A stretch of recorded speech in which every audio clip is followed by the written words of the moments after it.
Authentic is sponsored in whole by Voice of Prophecy. Maybe you've heard somebody say the Bible can't possibly be true because it's just a ripoff of much older and much more pagan documents.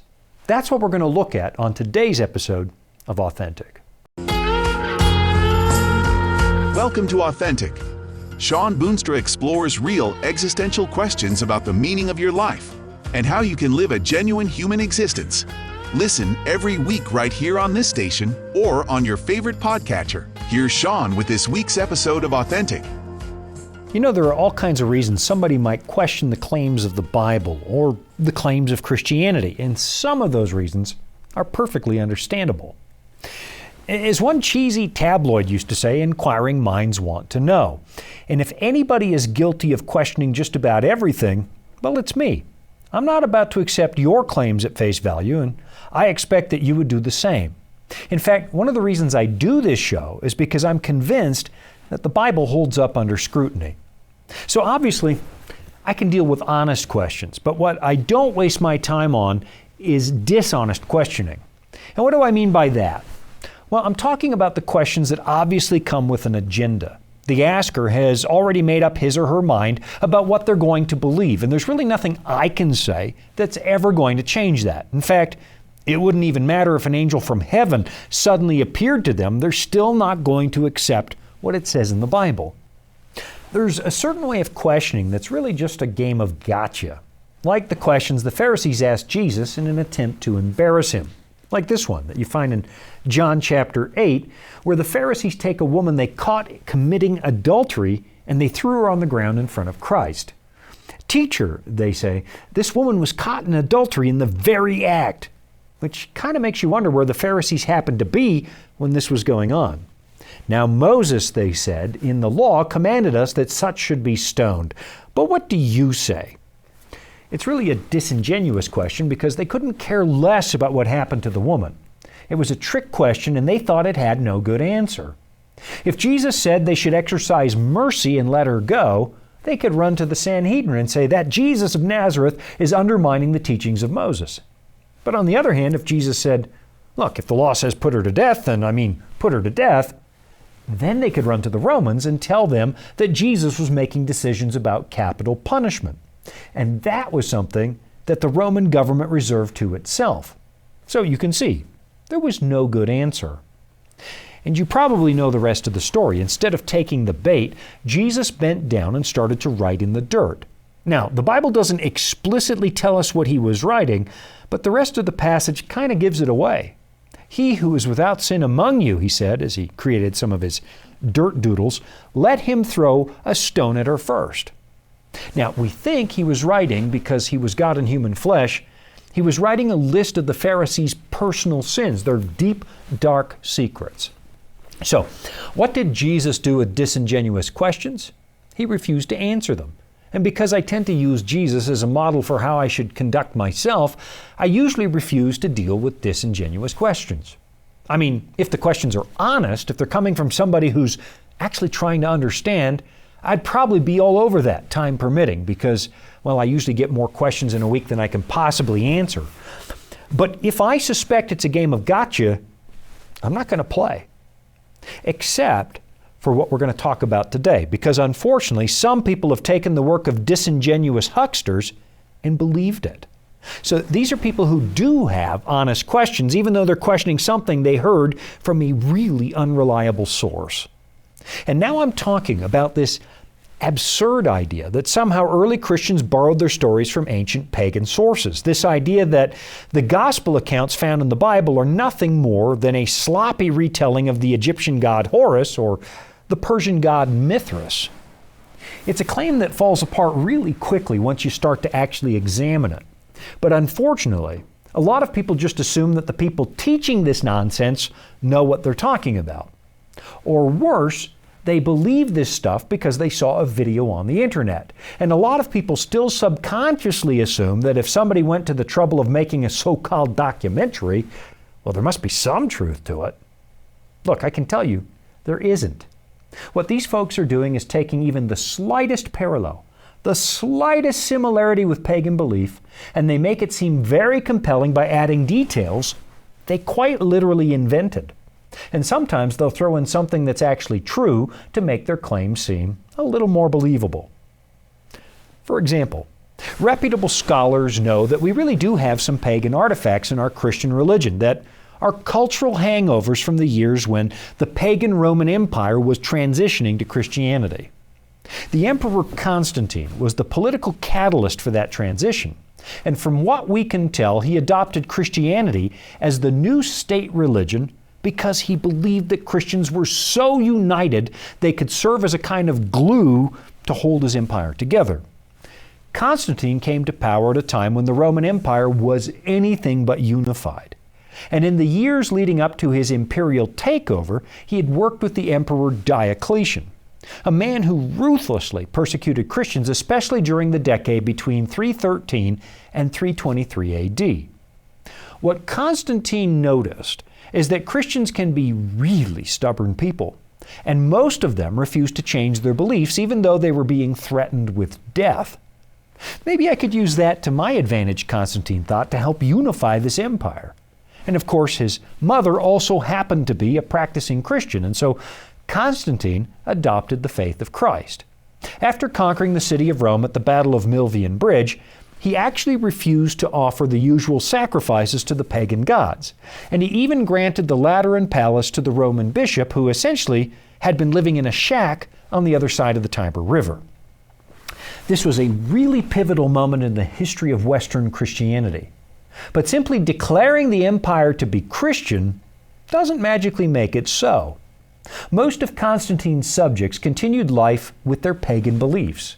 And so in the decades and centuries that followed, all kinds of pagan customs slowly made their way into the church. Like December 25, the date we still use to celebrate the birth of Christ. We actually borrowed that date from pagan Roman festivals that were tied to the winter solstice. So, some of these critics will use that history to prove their point. If we borrowed the 25th of December, they say, we probably borrowed everything else and Jesus is just a rehash of pagan mythology. This idea really dates back to the 19th century when higher criticism was coming into vogue. In some academic circles, there was this assumption that the story of the Bible, the way it appears in our modern English versions, was probably just a work of religious propaganda and couldn't be trusted. These scholars' default assumption was that the Bible isn't true, at least not entirely. So, for example, there was a lot of scoffing for a little while at the Bible's mention of this Near Eastern tribe known as the Hittites. There was no such thing, these people said, and so the Bible obviously was making them up. But then in 1880, a scholar by the name of Archibald Sayce proved that some of the ruins uncovered during that century were absolutely the work of Hittites. They proved to be real. And it was roughly during this same historical period that a guy by the name of Gerald Massey suddenly proposed that the Egyptian god Horus was really the inspiration for the stories about Jesus. From the virgin birth to the resurrection, he said, it was all just ripped right out of ancient pagan mythology. And I'll be right back after this to explore that idea. Life can throw a lot at us. Sometimes we don't have all the answers. But that's where the Bible comes in. It's our guide to a more fulfilling life. Here at the Voice of Prophecy, we've created the Discover Bible Guides to be your guide to the Bible. They're designed to be simple, easy to use, and provide answers to many of life's toughest questions. And they're absolutely free. Sign up at BibleStudies.com today and start your journey of discovery. This is Authentic with Shawn Boonstra and the Voice of Prophecy. A few years ago, the famous comedian Bill Maher released a movie called Religulous, a work quite literally designed to undermine religious faith.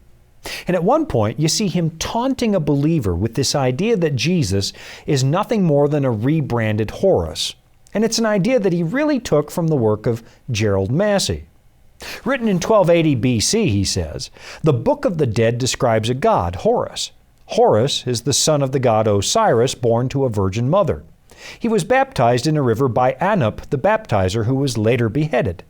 Like Jesus, Horus was tempted while alone in the desert, healed the sick, the blind, cast out demons, and walked on water. He raised Asar from the dead. Asar translates to Lazarus. Oh yeah, he also had 12 disciples. Yes, Horus was crucified first, and after 3 days, 2 women announced Horus, the savior of humanity, had been resurrected. Now, the problem with that is that it's absolute baloney. There is no Book of the Dead that describes the god Horus that way. To be sure, there is a Book of the Dead. In fact, there's more than one. But none of them tell that story. So either Bill Maher hasn't been doing his homework or he's being dishonest. His version of Horus is nothing but a fabrication. I mean, let's just unpack that story a little bit. Horus was the son of the Egyptian goddess Isis, who was, well, let's just say she was not a virgin. The real story is a little too salacious to repeat on this show, but let's just say that Isis was impregnated by her husband and he was dead at the time. So really the only similarity with Jesus is that Horus had an unusual origin. Secondly, there's absolutely no record of a character by the name of Anup the Baptizer anywhere. In fact, the first mention of this guy that I'm aware of is from Gerald Massey back in the 19th century, which makes me suspect he made the story up. Anup is a Coptic name for the Egyptian god Anubis, who never baptized anybody, and he was never beheaded. The story is a complete lie. So, what about the claim that Horus was somehow tempted by the devil in the wilderness? Well, Egyptian records do tell us that Horus did battle with an Egyptian god known as Set, who was said to be the god of the wilderness. But there is no story of Horus being tempted by the devil. And we're talking about Horus having a tough time out in the desert. That's a far cry from the story you find in Matthew chapter 4. And I mean, come on, big deal. A desert story from Egypt? What a surprise. Furthermore, mythology tells us that Horus made peace with Set, which is the opposite of what happened between Jesus and the devil. Horus also never raised a man named Asar from the dead. He never had 12 disciples, or any disciples that we know of. He never walked on water, and he was never crucified. At best, we have a handful of pictures of Horus with his arms spread out, which is not the same thing as a crucifixion. It's just a guy with his arms spread out. It's a fabricated story. But a lot of people have been tempted to think that it's true for a number of reasons. First of all, they simply don't have the historical background to know the difference. And they don't have the time to sit in the library and check these claims out for themselves. Secondly, because the Bible tells the story of the Israelites coming out of Egypt, it seems plausible to some people that they might have taken some Egyptian religion along with them, which of course, in a small way they did. I mean, they actually built a golden calf in the style of an Egyptian god. But as you might remember, they were roundly condemned by God for doing that. So it seems highly unlikely that the Jews would admit to being punished for a golden calf, but then quietly write the rest of the Bible as a work of Egyptian idolatry. The whole concept doesn't make sense. But then there's a third reason that people might be tempted to believe this stuff, and that's a personal need to dismiss the claims of the Bible. Because if you read the Bible honestly, you quickly discover that it makes some claims on your life.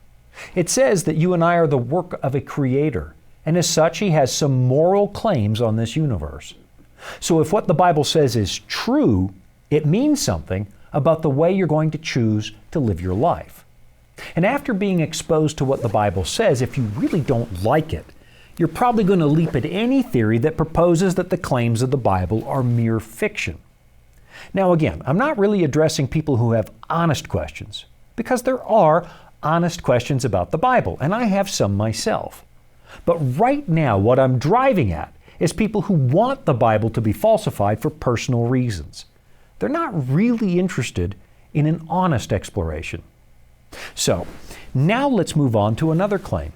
And that's this idea that the Jesus story we find in the Bible was stolen from the Roman cult of Mithras, which was really just a reworking of an ancient Persian mystery religion.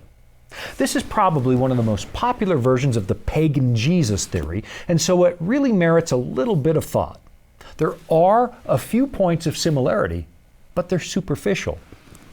The Roman cult of Mithras was really popular from the 1st to the 4th centuries AD. In other words, after Christ, which makes it seem highly unlikely that the Christians actually borrowed their stories from this cult because, well, it's hard to plagiarize something that hasn't happened yet. In reality, it's more likely that the cult of Mithras borrowed some ideas from the Christians, because they came later. But that doesn't stop some people from making the claim. Mithras, they say, was born to a virgin on the 25th of December. He also had 12 disciples, he performed miracles, he was dead for 3 days and then came back to life. So on the surface, it does seem like somebody was plagiarizing. And the skeptics love to say it was the Christians. They just stole the story of Mithras wholesale. But the problem with this theory is it's not true.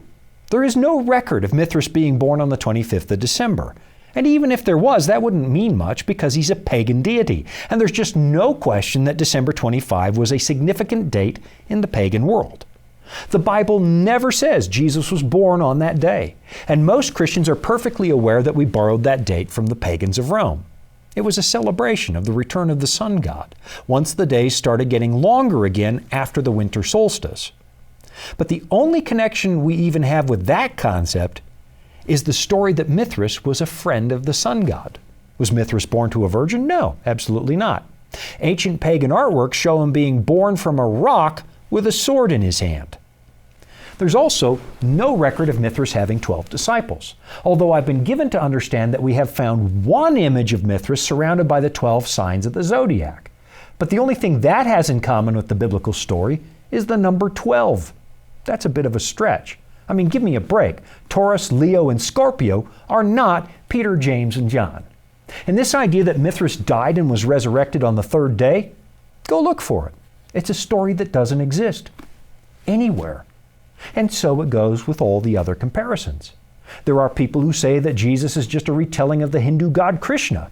But about the only thing that Krishna and Jesus have in common is the vague similarity between the words Krishna and Christ.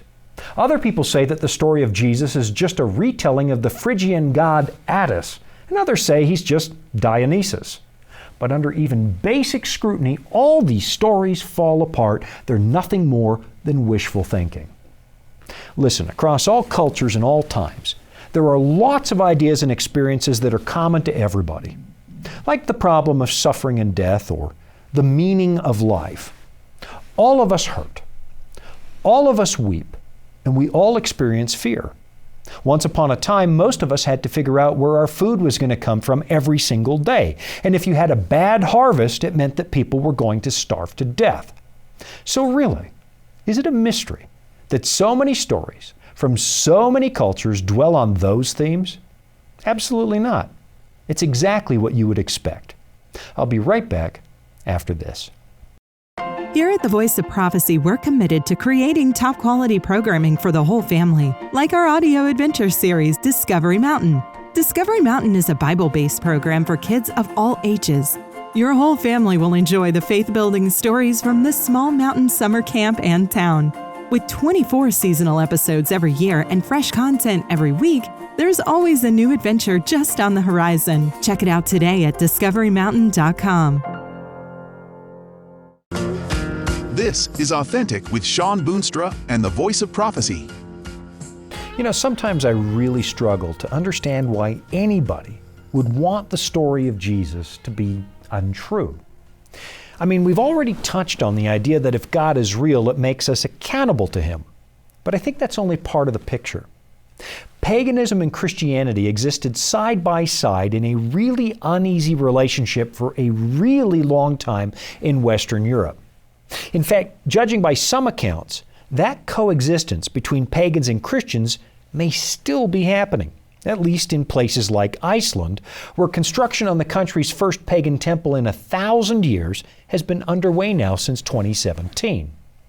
And you know, it's actually in Scandinavian culture that we find a really good example as to why some people today find themselves wishing that Christianity would just go away.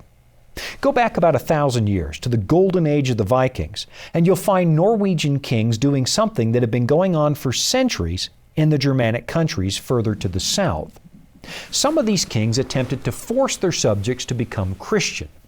There were a number of Viking kings who lived in England growing up because there was a massive Viking settlement there. And some of them adopted Christian beliefs early because, well, England was largely Christian. Take, for example, a Christian king known as Olaf Tryggvason. who came to power in AD 995 after being raised in England. As was customary, the pagans living at Trondheim invited him to participate in a heathen festival traditionally attended by every king. When he arrived, however, he told the gathering of pagans that he wanted to go inside their pagan temple, which raised some eyebrows because they knew the king was Christian. "I just want to go inside and see how you sacrifice," he said. So he went inside the temple with some of his men, and to the horror of the people standing outside, they could hear him smashing their idols. When the king came out, he had the leader of the local pagans executed in front of everybody, and then he gave the pagans two choices: either convert to Christianity or fight the king and his army. It was conversion by force, and he was hardly the only Norwegian king to do something like that. In reality, the Vikings were probably somewhat open to examining the claims of Christ. But if there was one thing they were not open to, it was being forced. They were far too independent, far too strong-willed to have somebody coerce them into anything. So while they really didn't have a choice, their so-called conversion was not heartfelt. And when Olaf Tryggvason died, they all went back to observing their pagan rituals. And sadly, that's the story of Christianity across much of Western Europe. And it really started in the days of Constantine. In fact, there's an old story about Constantine marching his army through the Tiber River and then declaring them all baptized Christians. After the conversion of the Frankish kings, and especially after the rise of Charlemagne or Charles the Great, we suddenly had French armies converting barbarian tribes at the point of a sword. After the Spanish Inquisition was launched in the early 13th century, it became very dangerous to hold what the official church considered to be heretical views. The Jews who lived in Spain were faced with a really difficult choice: convert to Christianity or face extreme punishment up to and including the death penalty. And I guess the reason I'm telling these stories is because I think it has a lot to do with why people want to dismiss the claims of the Bible. To their way of thinking, the religion of this book is some kind of moral monstrosity. It's a religion of force. And if Christians were perfectly honest about this, we'd have to admit they kind of have a point, historically speaking. In direct opposition to the teachings of Christ, we use the Bible to justify political power grabs, wars, and the utterly brutal treatment of people who didn't live or think like us. It's a phenomenon that continues to this day, to the point where you can see well-meaning Christians attempting to pass legislation that favors their beliefs, or even makes them compulsory for everybody else. And if there's one thing I've learned over the 5.5 decades that I've been alive on this planet, it's that people do not like being forced. In fact, our natural reaction is to push back. So while it's certainly not the whole picture, I'm convinced it's part of why so many people work so hard to get rid of Christianity. It's because Christians have distorted the teachings of Christ and left a bad taste in just about everybody's mouth. We've created this situation where people do not hear God wooing them in the pages of the Bible. They assume the voice of God is forcing them. We've got nearly 2,000 years of really bad preaching telling people that God is angry and vindictive and eager to destroy you if you don't toe the line. And that is an idea we did take from pagan mythology. I'll be right back after this. Dragons, beasts, cryptic statues. If you've ever read Daniel or Revelation and come away scratching your head, you're not alone. Voice of Prophecy's free Focus on Prophecy guides are designed to help you unlock the prophetic mysteries of the Bible and deepen your understanding of God's plan for you and the world around you. You can study online or request them by mail. Visit BibleStudies.com and start bringing prophecy into focus today. Welcome back. It's Authentic with Shawn Boonstra and the Voice of Prophecy. At the close of the Bible, on the very last page, you find these important words. John writes, "And the Spirit and the bride say, 'Come.' And let him who hears say, 'Come.' And let him who thirsts come. Whoever desires, let him take the water of life freely." Now you'll notice, it's not a threat, it's an invitation. There's just no question that a creator would have moral claims on his creation, and that you and I would be accountable to that kind of God. That much is true, and it's a key part of why some people work so hard to dismiss the story of Jesus, including these dishonest people who push ridiculous conspiracy theories about a so-called heathen Christ borrowed from the archives of pagan mythology. Other people have pushed even more ridiculous theories like Eric Van Daniken, who suggested back in the 1960s that God was some kind of an alien astronaut who came to this world in a spaceship. And it seems to me that all of these ideas are nothing but escape mechanisms, deliberate attempts to evade the God of the Bible.